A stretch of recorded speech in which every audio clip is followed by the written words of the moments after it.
Hello and welcome to Carlos and Lisa. I'm Lisa Remillard. And I'm Carlos Amesco. You know, during that open, we always dance. We do. Do, do, do, do. It's such a happy tune. It is a happy tune. Yes, it's a happy tune. Yes, it's a very hot. I feel very hot today. I don't know if it's I'm good looking or is it just warm? It's just warm. It's so hot. It's so hot. Okay, so we're talking, because everybody's talking about climate change. Right. Global warming is no longer the thing.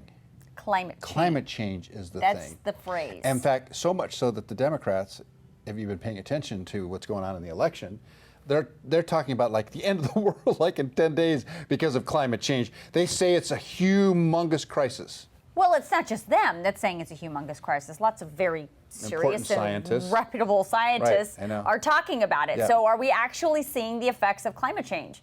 NASA, hence that big, important science agency for this country. It's a big country. NASA says we are seeing loss of sea ice, accelerated sea level rise, and longer, more intense heat waves. So it isn't your imagination. No. In fact, some scientists do believe the global temperature will rise 2.5 to even 10 degrees Fahrenheit over the next century.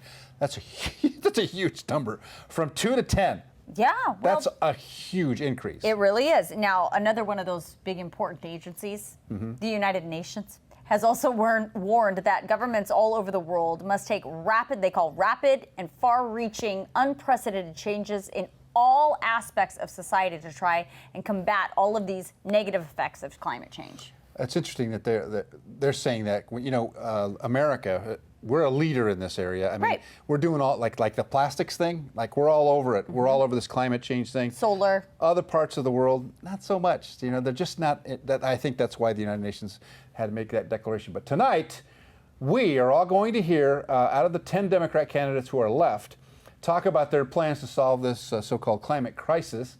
One CNN poll has found 96% of Democrats favor taking aggressive action to somehow slow the effects of climate change. We wanted to talk about the science, and we try to remove as much politics from it as possible. So we reached out to Dr. Morgan Rehnberg, chief scientist at the Fort Worth Museum of Science and History. Now, though combating climate change is an important political topic, Dr. Rehnberg says there is one little piece that we all have to remember. One thing I might keep in mind while watching the Democratic town hall is that there's a pretty good chance that whoever the next president is, they'll be working with a divided Congress. And there are things that presidents can say that they want to do that require the help of Congress, and there are things that they can do on their own. And so as candidates are presenting their plans, I would be curious to see which pieces do we think they actually can accomplish, assuming that we see a House and a Senate that don't necessarily have the same political affiliation. Yeah, that's an interesting point that he's making there. It's not just the House and Senate that are divided about this. There's people all over the country that are very divided about this. I mean, you take certain sections of the country and they're like, climate change is a farce. Yeah. Certain sections of the country don't believe in it at all. Others think it's like an existential crisis. It's going to come tomorrow. And so here in California, we have seen the changes from climate change firsthand. Yeah, in fact, we've talked to fire authorities. We've had a couple fire chiefs here talk about this fire season that we've had in California that's been actually extended now. It's year-round. I mean, you hear about year-round fire seasons. If you live in California, you've probably already experienced the effects of an increased season for wildfires. Go back just 30 or 40 years, and the wildfire season was more than 2 months shorter. And in the last 10 years, the average year has had nearly twice as many major wildfires as we were seeing in the 1980s. And so while things may continue to get worse in the future, we're already starting to experience the effects of climate change today. Well, so, I mean, that's in our own backyard. Yeah. And we see this, I mean, I just saw, there's little brush fires popping up all over in the area right now. And Dr. Rehnberg was saying not just here, but in other parts of the country, they're seeing drought issues. And that's a major issue. And he's saying that's also being attributed to the climate change. It's really interesting. Even with all of this evidence, there are those like President Trump who are adamant that climate change is just not real. The evidence for climate change is unequivocal because we've now assembled more than 100 years of detailed information about the way in which our climate is changing. There's still some uncertainty about exactly what path it will take moving forward, but if we look back, the climate is absolutely different today than it was in 1900 or 1950. So we asked Dr. Rehnberg what, if anything, we can do as individuals to help slow down the so-called negative effects of climate change. There's a lot of things that we can each do on our own individual level. And if we were to add those up across all of the people in the United States, we would start to make a big impact.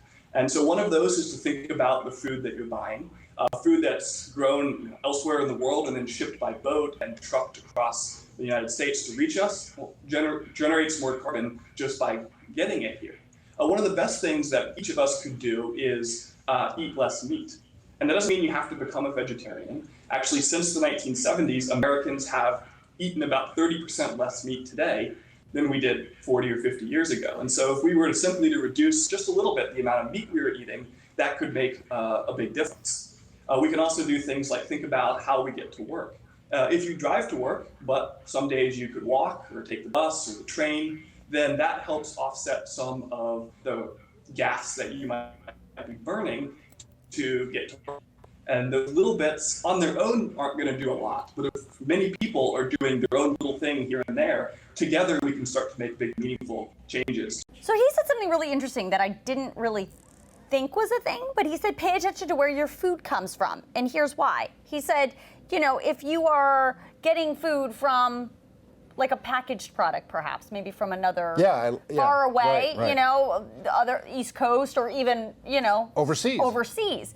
He says, you know, just pay attention to that because that food has to come over on a boat and then has to come over on a truck or on a train. All that's emitting carbon, All of that atmosphere. is a problem. And then he also talked, of course, about solar and the fact that, you know, wind power and solar power, the United States is really leading the way. And I think that's great because it's now becoming more efficient, more affordable. And look, that's the thing. Look at electric cars are proliferating. They're everywhere now. Right. Every motor company wants to make an electric car of some sort to compete. So that is definitely going to change the carbon footprint. So we'll see what the future is of climate change.